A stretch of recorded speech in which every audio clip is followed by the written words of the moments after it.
Hello and welcome to another episode of the Jack and Hey, it's Kole. podcast. We're doing the thing, and guess what? Splinter Twins Unbanned. Holy moly, I never would have imagined the day. Um, Lots of feelings going through my head right now. Jack, how are you feeling about the bands as a whole? We really don't have that much upkeep here at the Jack and Cole podcast yet, so we're just gonna kind of go right into it. Jack, before we dive into the specifics, how you feeling about the BNR as a whole? I'm happy. I'm really happy. I'm excited to see where this takes Modern. They took some pillars out, and we're gonna see where the House of Cards goes. Yeah, for sure. Just in time for the holidays, December 16th, coming in clutch. And I guess we'll just start at the top of the list. Jack, you want to take it away? Yeah. In in standard, nothing because everything's great in standard. If you don't like other formats, go play standard.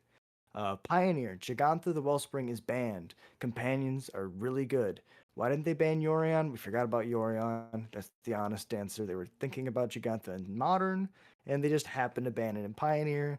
They forgot that Yorion exists, and the Yorion decks are a little bit better than the Gigantha decks in Pioneer. However, they're just trying to take companions off the board, and maybe Yorion's harder to play in Pioneer. Who knows? Anyways, Cole, what happened in Modern? Yeah. First things first, the One Ring has been banned. Um, there's a lot of discussion about this. I think that this is the most obvious ban on the list, so I think it should probably demand the least amount of discussion time. I'm happy about this ban. That's all I have to say. Finally, so many cards have been soft unbanned because the One Ring has been banned. Jack, how you feeling? It took so many cards off the table. People would cut the integral four drops that they've played for so many years would just fall away. Every four drop was not good enough. You would play four rings and then play whatever four drops you could. So if you could only play four drops in your deck, it was the one ring. And so I agree, Cole.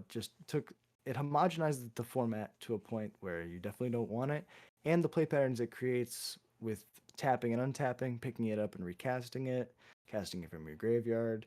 It just it inherently is a broken card, and it leads to broken play patterns, and it needed to go. Agreed. Could it have been restricted? Maybe, but am I glad that this is the solution that we've landed on? Yeah, I think that this is ultimately the They best could case always scenario. unban it in the future if Yeah, they think it's fine. They could always unban absolutely. it. They could say, you know what, everybody gets one. Um, Moving right along to Amped Raptor.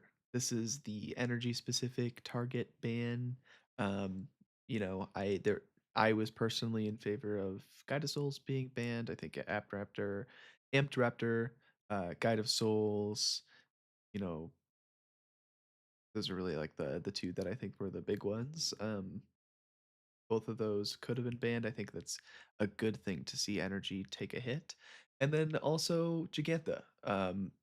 Taking a hit out of energy. I think most notably the recent play pattern of Arena of Glory plus Gigantha is a good late game. I think they could have hit Plage. They already hit the One Ring, which is a big late game play in the energy itself. So I would say without Amped Raptor, without Gigantha, Boros Energy will survive. I think it'll still potentially be a very good deck and make it more lean. So be on the lookout for what energy has to offer. Jack, how you feeling? I think these are all really, really good bans. They banned good cards. Amtraptor has a little bit more splash potential. It's potentially a Blood Braid, but it's also the card that if you hear people lose to Boros, they will be the card that they talk about the most. Guide of Souls is the card that killed them, but the the Amtraptor is what makes them feel like they lost the game because you Right. cast two spells in a turn with your crazy, and that's a great segue into the resource Storm being inherently busted. It's a resource that your opponent can't interact with. It's not mana. It's not a permanent. Your is just something that sits in your pool, and there's only I think one card that's ever been printed that can remove energy from players, and that's in white. So if you don't play white, you have no access to any interaction with this really busted mechanic. Cole, how do you feel about energy as a mechanic overall? Yeah, no, for sure. It's a good segue for sure. So, no, the storm scale is something that Mark Rosewater came up with, and it goes over just kind of like the likeliness of reprintings here. It's a scale of 1 to 10, 1 to 11, I guess. 11 being we're absolutely never going to reprint this mechanic, and one being, we're definitely going to see this again. So energy lands at its level 6. We need to find the right place to bring, or 6 or 7. Need to find the right place to bring it back, but I'm a little less optimistic or unlikely to return. Possible for the right environment comes along. Um, it's important to note that a lot of energy cards have been banned in their respective formats. So while I think the ban philosophy or the reprint philosophy on the mechanic itself is still a little bit more liberal um, than cards like, let's say, Embalm is an 8, Echo is an 8 or 9. Like some of these are just like design issues, like Dredge. Uh, Yeah, Dredge is 10, 10, 10, 10. yeah, or like, so um, it's not like a mechanical nightmare, a logistical nightmare, but it is a overpowering resource, I think, in that respect. So yeah, I'm really happy to see energy take a hit. Honestly think that energy could take more hits. Yeah. Depending on how good it is. I really think that diversifying the format, making sure that it's not being homogenized in any way, shape, or form by MH3 cards is the way to go. So I'll be on the lookout for that for sure. But let's go ahead and move on. Or go ahead. And when I was just gonna say that it takes me back to standard. We both played in the energy standard when it was in Aether Volt Kaladesh, and so and we watched it get a Tomb with Aether, Rogue Refiner, and Marvel all banned because of how busted the mechanic was. And so we're going back to not Kaladesh. We're going to the racing set, and we're going to be seeing if they print more energy cards. Boros could gain an extra 2 drop that could just like replace Raptor right away. Yeah, But can you yeah, imagine? let's move on to something else. Yes, let's go ahead and Even move right even along. more even more exciting. Yeah, go ahead and introduce it. This is incredible. So I don't want to start with the top, but I will start with the top. Mox Opal's unbanned. Artifact players rejoice. I wanted Mox Opal to be banned. I thought that the artifact lands were better because it's a little bit more restrictive. It's not as free of mana. It's not fast mana. It's just a land drop. You just play it as your land. But Mox Opal makes sense. You want to really give them a push. You want to really get artifact players back in the format. You give them Opal. Cole, how do you feel about Opal? I'm terrified of the unbans aside from Splinter Twin. I think we went over our list of like 9 or 10 or so cards that we were looking at. The Soft. They only were felt soft. Yeah. the only card that we were even considering, well, Twin aside from Twin, obviously, because it's a meme. It should just be part of the modern format at this point. Green Sun Zenith, we were thinking potentially being unbanned. But like Mox Opal was not on the list. Mox No. Opal was not even on my radar. And now that it is unbanned, it's like the most expensive card in modern, like by Yep. a Hands down. significant margin. The one ring was an artifact that One was ring was had a like $100 at its and it had a peak. circle on the art. And now Mox Opal has a circle on the art Yeah, and it's $150. So we did a 1-for-1 swap. yeah, for sure. It's is it a little bit of a feel bad? I heard Seth talking about this on the MTG Goldfish podcast. Like we're banning your 4 80 to $100 cards, and now you have to pick up 4 $150 cards. Good luck. Welcome to the modern format. $600. Did you say a car payment? Hold up, wait. Yeah, a really expensive car payment. So yeah, Mox Opal, the more that I think about it, the more that I think it's probably a lot more fine than it was. Is that still fine? That remains to be seen. But we have a lot more tools now than we did when Mox Opal got banned. I'm talking Seiju, Force of Vigor, we've got Meltdown, we've got Wrath the Skies, we still have Hurkyl's Recall. There's Mm. just like a lot of really good options in pretty much every color. Shout out to Black for not really having anything, but Yeah, it's Black, so true. you'll be fine. You'll just take it out of their hand before they can cast it, right? Turn one Thoughtseize on the play. Yeah. Well, you know, Black probably just doesn't care because it has Necrodominance, which is like far and away probably the best card draw spell in the Not yeah, format right now. now. Yeah, Yeah. not yeah, now is probably gonna be black white. Necrodominance is gonna make a resurgence with solitude and oh they don't have grief. They don't have No. grief. No, it's just like soul spiking. So we'll see. But yeah. Anything else about Mox Opal that you want to mention before we move on? Shout out to my buddy Teddy. Teddy's a lantern player. He's an enchantress player, but started as a lantern player. And so when they banned Opal, he stopped playing lantern because it was like a really important card in lantern. So we might see a resurgence of decks like lantern, like just like random artifact decks that use it as um what's the other one? Charge counters. What's the deck that's just charge counters? Oh, Core It's like you Tapper, like yeah, like that Astral deck. Cornucopia. You might see an Astral Cornucopia resurgence at your local store. You know, someone True. pays $150 for their opals just to play their Astral Cornucopias. You let that person do that. $600. Yeah. $600 for their playset opals. Yikes. Welcome. Welcome in. The water's fine. Go ahead and introduce the next card. Green Sun Zenith, the card that was pre-banned when Modern first started because they knew that Amulet Titan plus Green Sun Zenith would be too good. At least that's what I believe the history of Green Sun Zenith is. I think I remember that correctly. It was just pre-banned. It was two decks. It was Zoo with Wild Nakatl, and it was Amulet Titan in the top 8. So So people are just going to take and there's been a resurgence in Magic recently of good green cards. You know, for the last couple of years, Wizards has made a point of making a bunch of really good green cards. So yeah. we're excited to see if Amulet Titan becomes the best deck, and maybe finally we get a ban out of Amulet. That would be After cool. like after 15 years of Amulet being secretly the best deck in Modern at all times. Yeah, tier Um, 1.5, tier 1 to 1.5 the whole time.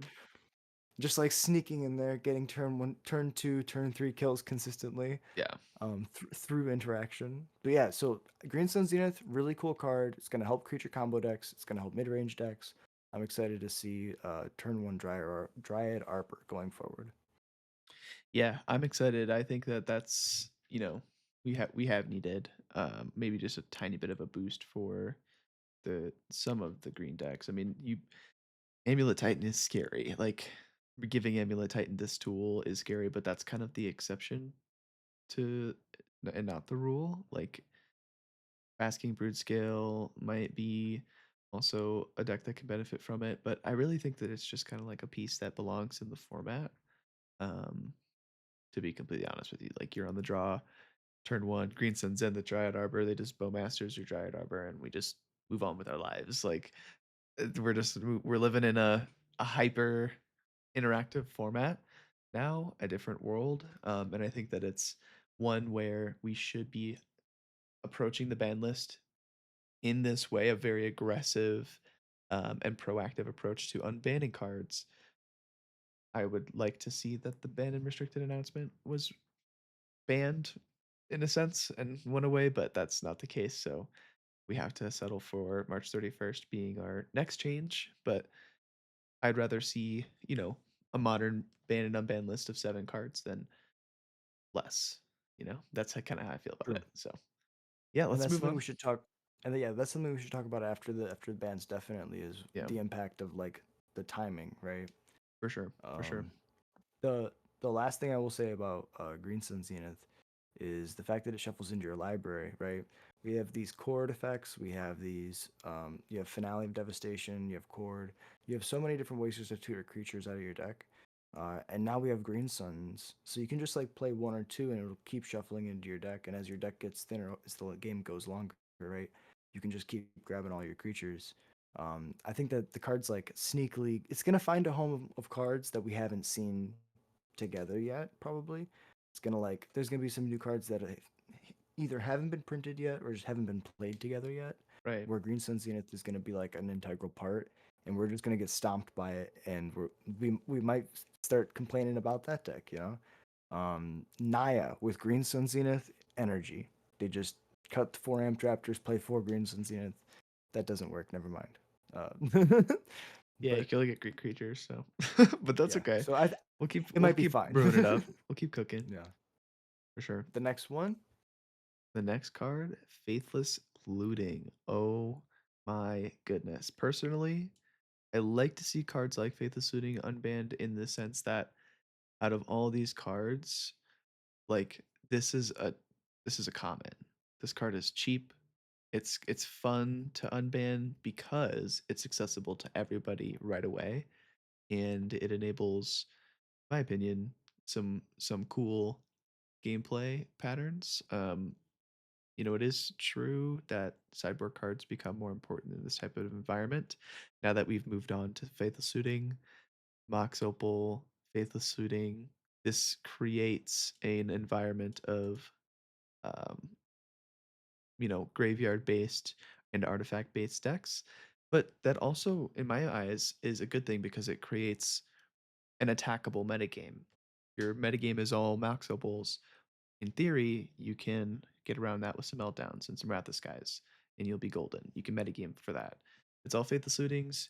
Maybe you can tune your deck in the sideboard and maybe the main deck to deal with the graveyard synergies. So that's cool.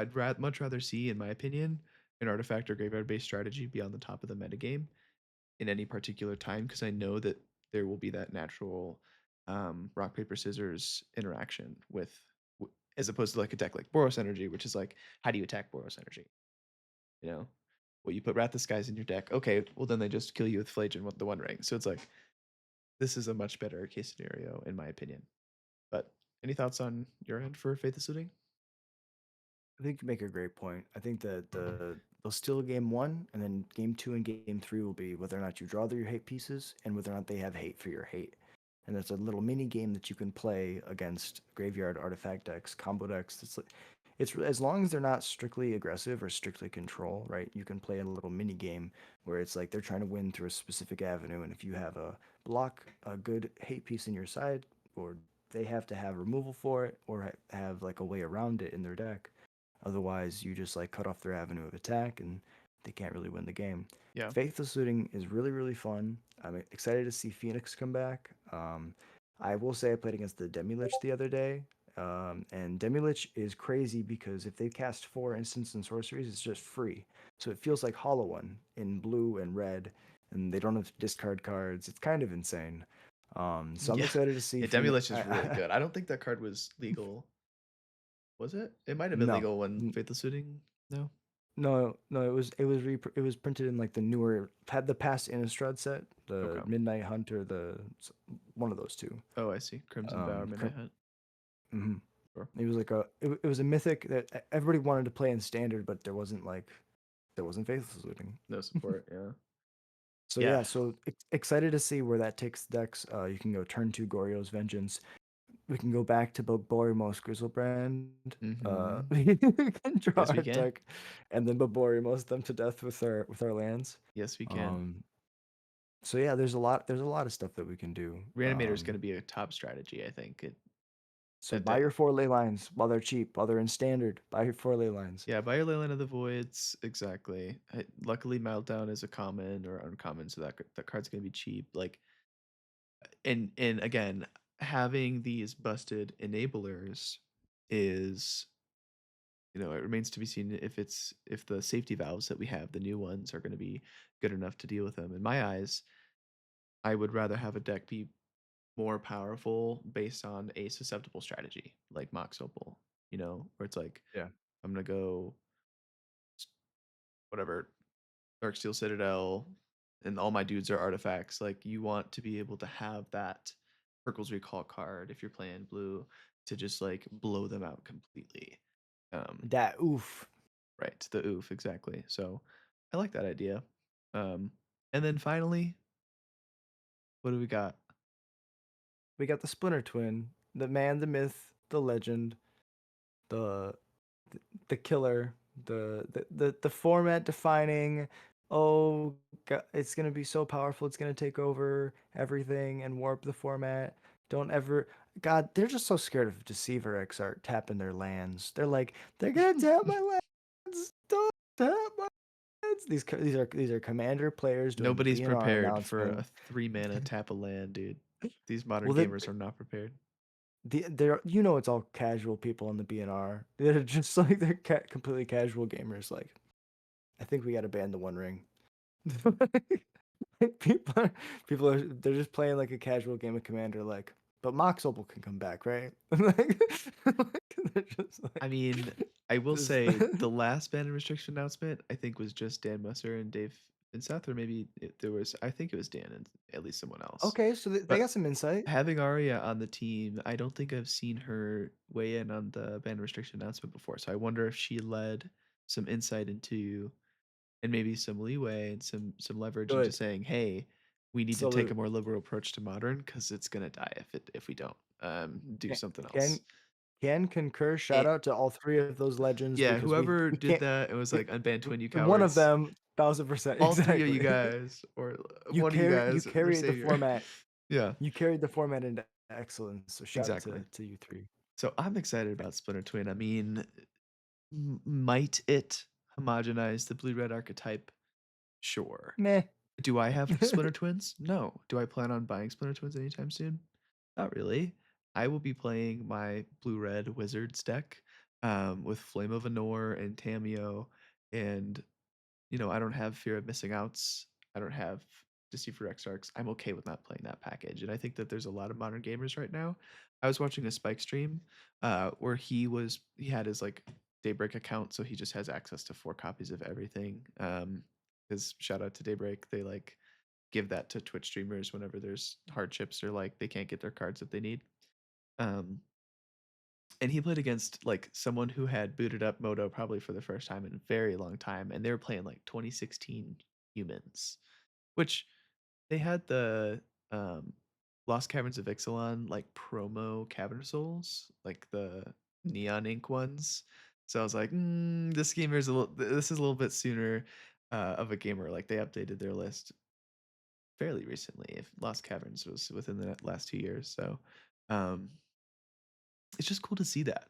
It's cool to see someone playing Spike in a modern league with 5 color humans, like, and as a humans player, it was especially cool to see. But just like people playing Hollow One again, and people just messing around, like the tomfoolery is here, just in time for the holidays, and I'm here for it. And I think that Grixis Splinter Twin with Frog is gonna be really funny. You're gonna watch people put Splinter Twins on frogs, and then in your end step, That tap, scares me. make a copy of frog. Go to my turn, tap, make another copy of frog. Two hasty token of frogs. Like you're gonna be doing crazy things. People who got small minds, they're not putting them on Deceiver Exarchs anymore. We're gonna be playing it for value. It's gonna be like a late game win con. You can put it onto Shauna's Tidebinder. You can Tidebinder, I stifle all was their gonna triggers. say You Skyclave can put it on Apparition, Splinter Twin, subtlety. Skyclave Apparition, Solitude. Yeah, The sky's the limit. I think with the So white cards offer quite a bit of good options, but yeah, I'm excited. I'm really so yeah, excited. I th- I think it's gonna be a brewer's paradise now. You're gonna be asked if you have the right sideboard cards a lot. So just have like 10 dedicated sideboard cards and play 5 fun stuff in the sideboard. But just like be prepared. Yeah, Have your hate. If you don't have your hate, you will lose the game. I'm being yeah, honest. it's so true. I was telling Jack. Rakdos, Oh, go ahead. go ahead. No, I was telling I was Jack just gonna say, earlier, there's like 2 schools of thought. There's like you play basically 4 play sets of sideboard cards in your sideboard, or you go the Reduke route and you play like 15 one-ofs, but both accomplish the same exact task where you have 4 copies of a graveyard hate card, or 4 or 5 copies, 4 copies of a artifact hate spell. So you just like make sure you cover your bases. Your sideboard cannot be full of Scarab Gods and like for the grindy matchups cards. Like that's how you lose games, is you board into cards that don't matter and are not impactful. So true. And you want your sideboard cards to either win you the game by themselves or solve a problem. And so you have to like choose like what your avenue is going to be. Or if you're playing like a threat light deck, you can have some threats in the sideboard that also helps. Yeah. Um, but yeah. Oh yeah. And then I don't know anything about Legacy. Why don't you take it away? Tell us about So Legacy. back when grief was still legal, there were two real ways to counter grief. You would play a vexing bauble on one, and then they couldn't pitch cast their grief because they didn't pay mana for it, so you just couldn't cast your grief. So it would turn off that portion of the deck. The other way that you could solve it is you could top deck a Psychic Frog when you have nothing but lands left in your hand. Your opponent just takes everything out of your hand, turn one, and you have nothing but lands, but you top deck a frog. So you resolve a frog, and then the frog by itself turns the other lands in your hand into counters on the frog. The frog draws you more cards. Yeah. The frog discards your reanimate targets and helps you draw your reanimates. So frog was carrying the grief deck, the mono black, blue black grief deck in Legacy before grief was banned, so hard that towards the end, before grief was banned, even in the last tournament that I played in, there was a new hot deck that was griefless scam. It was blue black, it was just frog, force of will, days, no reanimate targets. It was Barogoyfs. It was just like fair mid-range threats. Right. And the reason why was because grief was such a big percentage of the meta that the fair quote unquote control deck, blue black control deck, just preyed on the grief decks because they didn't have to 3-for-1 themselves with a Right. grief. They just had inherent card You've advantage. got The good card grief advantage and you're player all your cards, yeah. the grief player would grief. They'd force of will. The grief player would force of will back to protect their grief. The grief would resolve. They'd look at their hand and realize they had two frogs. Take a frog, and then like they're down 5 cards, and then the mid range player wins that game every time. So Right. Psychic Frog was sneakily the best card in Legacy before the grief ban.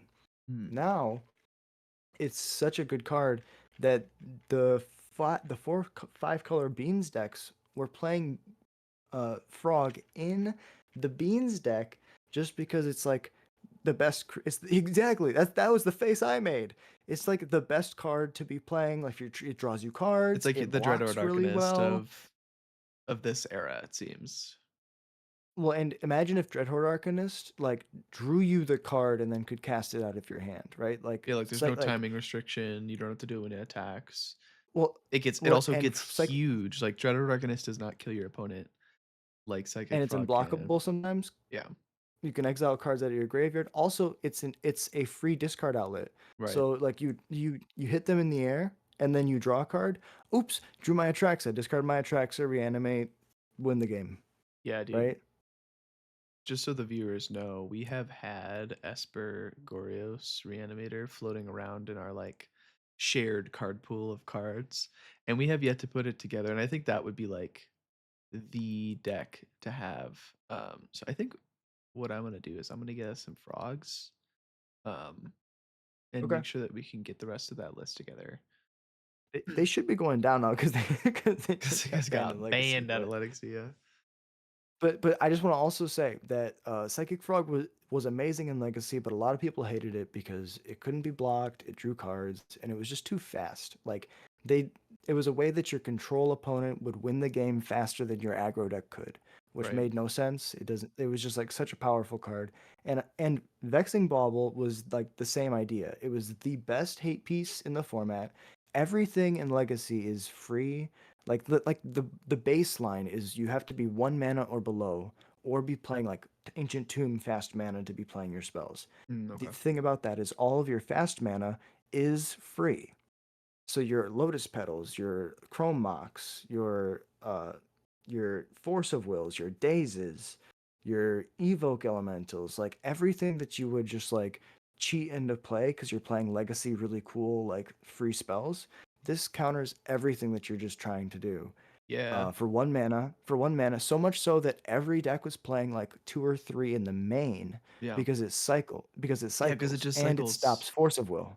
Stops Force of Will. Is Dread Return which is Second Wind everything. Legacy? Yeah, Dread Return Second Yes, Legacy. Yeah, this that's card is ridiculous. You don't want it this was really in your dumb. format. So these seem like quality of life improvement changes for Legacy for sure. Explorer Gigantha 1000%. getting banned just to match Gigantha being banned in Timeless. No other changes. I do wanted to just bring up again. Um, I guess we should I'll just read this excerpt out to the audience and we can just kind of discuss this because this is the last big thing that I want to touch on that I think was a big miss, despite being a very, very successful BNR. So just go Yeah. ahead and read this first little paragraph here. It says, "Welcome to the first banned and restricted announcement since we last spoke about the changing announcement cadence to align closely with the competitive seasonal offerings. We're nearing the end of a round of Pioneer RC Reach RCs, a series of Eternal Weekends, and a season of modern RCQs. In addition to gameplay on both MTG Arena and Magic Online, this gave our team substantial data to address any issues with each of the various competitive formats. We'll continue this new cadence throughout the new year with our banned and restricted announcement scheduled for March 31st, 2025. Without further ado, let's dive into each format, get into the changes, blah, blah, blah, blah, blah. So this is just like a issue that I wanted to bring up, something that Spike had talked about, and I think that's something that maybe a lot of us share as a sentiment. If you don't, please let us know in the comments. I do think that in line with having a more aggressive unban approach, especially those three cards that were like particularly powerful to unban. This like there's lots of cards that they could have unbanned that were less powerful. Um, Not getting rid of their ability to just make changes as needed, I think might end up biting them in the butt. So I just wanted to bring that up there. Yeah. No, totally. I feel like the the issue with timing is different from format to format. Legacy is going to change the fastest because they have to worry about standard legal sets, modern legal sets, and commander sets, um, and secret layers. So there's constant releases for vintage legacy era sets. Modern moves slightly slower. Doesn't get the commander sets. Doesn't get the secret layers. However, it does get all the standard legal sets and the modern legal sets. So it moves at a quicker pace than standard and pioneer would. Um, the fact that they have these scheduled bans and they think that framing them around the times when the seasons shift for the what people are playing, what formats being played, who's where and when. I feel like that shouldn't be the same from format to format. If you have to have them scheduled, you should have accelerated banning ban and restricted announcements for different formats based on the speed at which sets are being released in that format, right? Think about it like a tape measure. We have like all of these ticks going into vintage and legacy at all the time, like Right. all the time. And then things are much slower in modern and they're very slow in standard. So Yeah. March is not that bad for For standard or standard. pioneer, Right. Good point. but you get to modern and vintage and legacy, and then it's like all these sets are coming out constantly and people are constantly screaming because your fire design is just burning us alive with these Nadu grief energy cards. And so it's not anything in specific, it's definitely the time frame. And I understand it from a you know maybe from like a corporate perspective. They're like, well, we need to have like scheduled times where like up until this point things can be like revenue can be flat, like, or go up in the amount that we like expect it to. We don't want to Right. like make bans all the time and like have fluctuations we have to explain to our shareholders. But like, if that's the logic that they're looking at, right, they're going to have upset people and they're going to lose more customers, which is going to lead to like decreased profits overall anyways. So you might as well take care of the customers that you have who invest in the cards and buy a lot Yes. by trying to take care of us in the formats that we play, right? Maybe have a separate BNR group for each format, I and like that plan. then each of them has like, why can't they do that, right? What is the BNR group, like 3 or 4 people? Wizards does whatever the Like fuck they want two anyway. people? Well, Yeah, make it and like this is one all made person up leads the anyway. right All format. of this is fake. None of this is like they're not there's no obligations. All the obligations and standards and guidelines that they've set for themselves uh, uh, out of As out of mistakes, need. But yeah, mistakes. like, but again, all of it is made up and malleable and completely changeable. So there's no reason why they couldn't tomorrow say, "Hey, the BNR schedule doesn't work with the current philosophy we have with modern," which is like we're gonna workshop it. Like I remember a time when we were addressing the bans like every 2 weeks. Like, and I think Yeah, that might be too aggressive unless you want this kind of like shake up feeling that maybe modern is missing. Like that's how you get players to be invested in this format. You just you say, okay, maybe not 2 weeks, maybe say once every month, we're gonna take a really aggressive approach to the ban list, and then maybe halfway through or maybe the following month, we'll see. Like, and we're just gonna keep checking in with you guys because that's important. We want to hear yeah, the user sentiment and like what I feel when they go, we're doing all these things. Good luck. We'll see you in March 31st, late March, basically April. It's like we don't really care about you in that interim time. Like we don't really care about the the feelings that you have about the format until then because there's no plan to save us if Mox Opal is awful or if Faithful Suiting enables a super busted strategy. So true. it's tough. It's it's crazy because yeah, like they have changed so many things so many times, and I think that we are searching for the right thing to do is. They're trying their best, but I think that like there's so much innovation that can be taken. There's so many different things that can be done. Like we could have like a revolving door style thing where like people vote on like two cards to get banned and two cards to get unbanned, and then like every however long, right, we just cycle some cards in and we see Mm, how crazy that is, and then maybe the emergency just like permaban something, but like we sure. have this like revolving door style format where it's like, okay, you want to play Faithless Looting Splinter Twin right now, that's fine, but in 2 months we're taking them away and you're getting Birth and Pod and That would be like some other cool. card. I would You're personally just not mind like that. brew, brew, brew. Yeah. Like have fun in modern. Yeah. Go crazy.